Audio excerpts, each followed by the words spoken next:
कार्तिक मास की कहानी।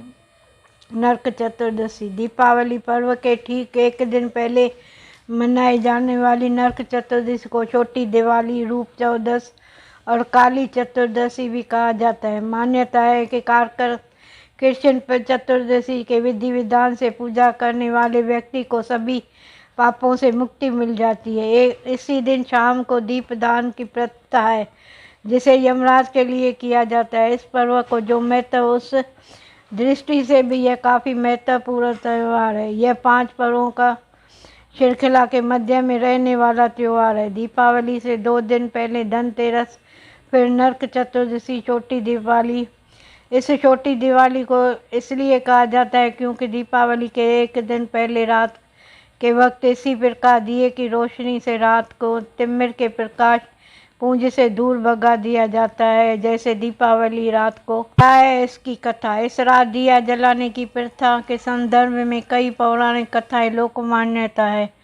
एक कथा के अनुसार आज के दिन ही भगवान श्री कृष्ण अत्याचारी, दुराचारी, दुर्दश असुर नरकासुर का वध किया था और 16,100 कन्याओं से नरकासुर को बंदी गृह से मुक्ति कर उन्हें सम्मान प्रदान किया था।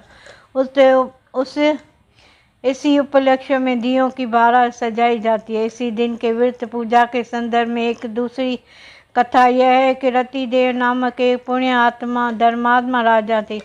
उन्होंने अनजाने में भी कोई पाप नहीं किया था, लेकिन जब मृत्यु का समय आया तो उनके समय यमदूत आ खड़े हुए। यमदूत को सामने देख राजा अचंभित रह गया। बोले, मैंने तो कोई पाप कर्म नहीं किया, फिर आप लोग मुझे लेने क्यों आए हो? क्योंकि आपके यहाँ आने का मतलब है कि मुझे नरक जाना होगा।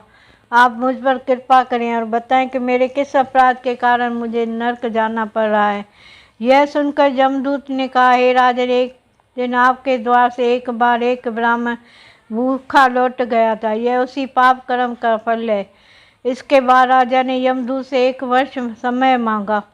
तब यमदूतों ने राजा को 1 वर्ष मोहलत दे दी।